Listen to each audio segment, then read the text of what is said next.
Welcome to the Nordic Islands Adventure Race Ragnarök 2019 here in Stockholm. So, our teams has been out there now navigating their way through the terrain for about how long? Well, it's 21 hours now. So the best teams, they might have something around 7 hours still to go. Okay. And the back of the pack, so to speak, they might have more than half the race still to go in terms of time. Whew, that's rough.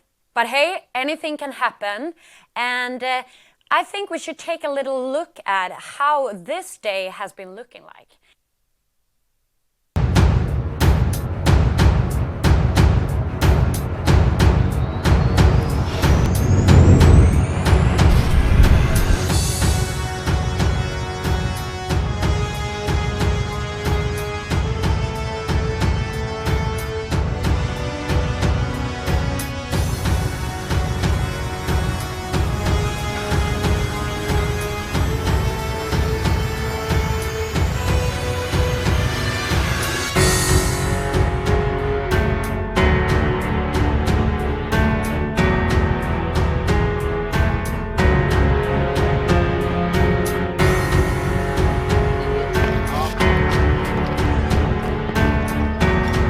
Ja.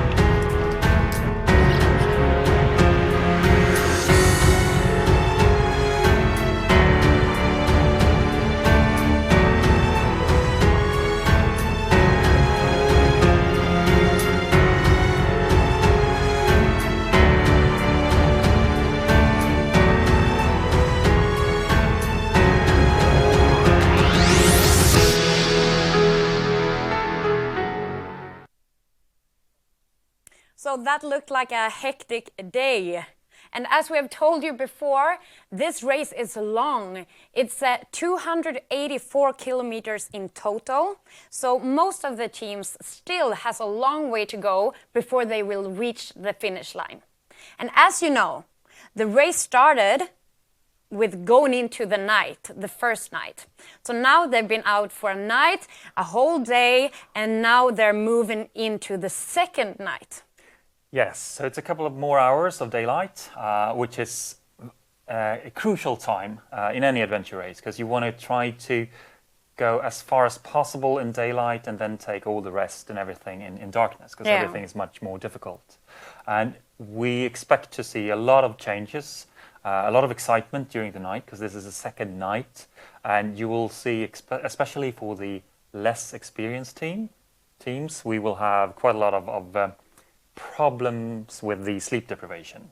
Yeah, I can imagine. And then everything will be more difficult. Everything from just not seeing in the dark to trying to navigate to just pushing yourself, because you don't really want to go hard when you're tired and out of energy. And it's very important that the entire team try to push forward.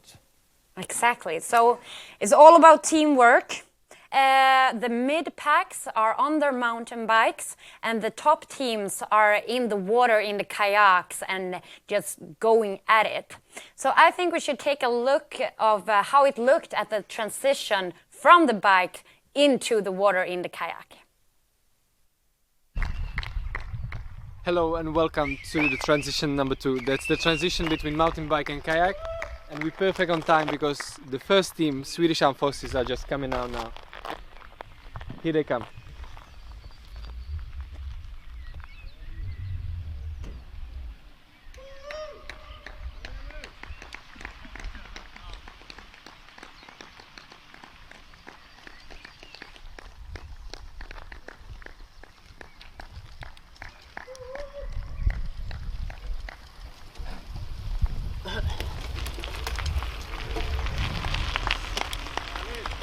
Okay, so let's have a look what's happening. It was 157 kilometers of mountain biking, and they actually managed to do it in 12 hours. Imagine that, sitting on the bike for 12 hours. And that's, by the way, after running the whole night. So, impressive, impressive.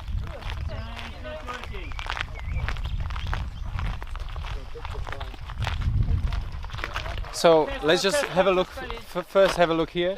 So as you can see, the organization prepared all the bike boxes for all the teams, the bike boxes are empty obviously, and the teams will put their bike boxes inside, their bikes inside the bike boxes. And the second thing you can see around are the pedal bags. So each team has one pedal bag with the gear prepared for the kayaking section. We'll see the kayaks in a moment. Let's have a look and talk to them.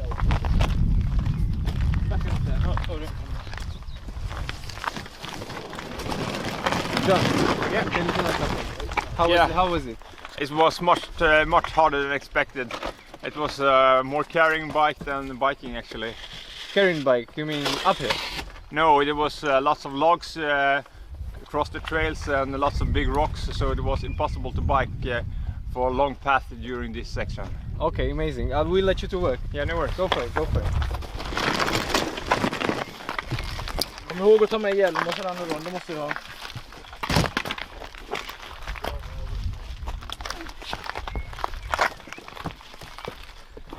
So at this point, it's super important to be fast, but at the same time not make mistakes. Because if you actually forget some mandatory equipment here, then you can get penalization, and that's not very good to do. I'm walking backwards, not a very good idea, but let's come over here and look at the kayaks. So as you can see, the kayaks are two-person kayaks, which means each team will get two of them. They usually tie them together loosely with a rope so they can help each other, because sometimes some of the team members can be very tired by now. So yeah, that depends on the strategy, of course. So the water is over there behind me, so that's where they're gonna go. Thank you for watching. Back to studio. So it's getting dark outside and it will be really challenging to navigate. So I'm just wondering, Mikael, since you're an expert at this, how do you navigate at night when it's pitch black? To begin with, I'm not the navigator in any of the teams that Okay. I compete in, so I shouldn't really talk about it, but there are difficulties, and I've been racing, so I've been doing some navigation at least. And usually, so you got the problem of not really seeing the environment. So for example, you might in daylight say, we're going towards that tall building, or we're going towards that mountain. You can't do that in darkness. You can also have a difficulty finding even the paths, meaning that you might pass a road, pass a path or something. So you miss that. And on top of that, it's also difficult to find the checkpoints. So you might have to look several hours for something that you would just go straight to in the daylight. Yes, we don't really know about the newbie teams, but the best teams, they will have ridiculous lights, headlamps, for darkness. Aha, okay. So they carry something extra that is as strong as a full headlight from a car. But also you might have different strategies for navigating in the darkness compared to daylight, meaning that you might take a little longer route, but it's more safe. Or you might have a more stable backdrop. So you have a road. If we go to the road, we've gone too far, or something like that. So you don't want to take as much risks as you can take when it's daylight. Exactly. So you might go around. You might choose to do more on small gravel roads and things like that, rather than go straight. If your navigation is going wrong, and you are super tired, you are hungry, you are cold because it's night. Yeah. And then you do a navigation mistake, and then you have to turn around and go 1 hour the other direction. So as you mentioned, we have some teams who has a lot of experience. They have been navigating in the dark before.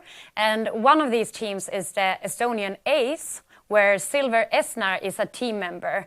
So we have talked a little bit with him before the competition started to get to know him better and hear his thoughts about this race. Yeah, my name is Silver Eensaar.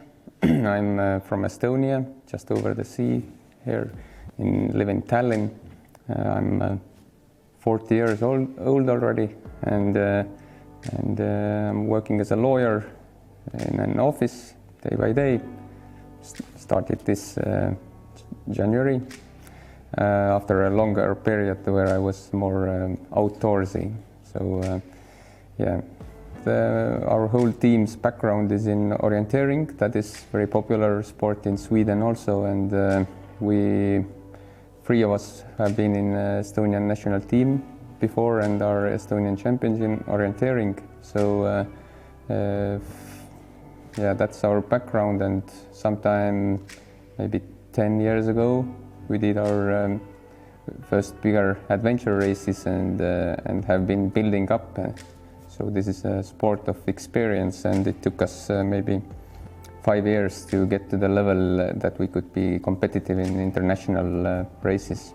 So almost one of the best Swedish teams here to compete with, and 2 of the best Estonian teams at least that we know about. So it's going to be fun racing. For me, the draw is to do something out of the ordinary. Like you don't ordinarily go out at night going through marshes or like running in the forest or swimming over lakes. So this is getting you out of your comfort zone. It opens your eyes that there is so many nice people around, and the nature is absolutely amazing everywhere. So I haven't been into a country that couldn't say that our nature is the most beautiful, or no, each country tries to advertise themselves as we are the pure nature, and come and see our fantastic stuff, and that is true. But every country is in a level playing field, I feel. So it's everywhere. It's the Mother Earth is fantastic. So that was Silver Esnar, whose team is currently ranked top 4 in the world. Impressive. So now I think it's time to just head out in the field to get a closer look at the action and what's going on out there. So we have Alexander from Courage Over Comfort, and they are our final team at the ropes. So how do you guys feel? A little bit tired. We had some problems this night with some navigation, but it was fun. But experience, quite fun with Caroline and Christian. It's okay. So now we're just going to continue to Stockholm then. Yeah. Okay, good luck. Thank you very much. So it continues to be really exciting out there, and most of the teams will head into the night, and they will be kayaking and swim running. Yeah, it's going to be a wet and cold night for most of the teams. The top teams will just have a short night. Lucky them. And the bottom teams will struggle through the entire night, and it'll be busy, exciting. Yeah. Whew, imagine going in there in the evening, in the night. You're both cold and it's wet. You have to navigate. Don't forget hungry. Hungry, tired. So this night, you really have to go into our website. It's niargames.com, and follow your favorite team and cheer them on, because they will need it. Every team has a tracking device, so you can see on a map exactly where they are. So it's super easy. And make sure to also follow us on social media. We are updating like all the time on Instagram and Facebook. And we will be back here later on. So see you later, guys.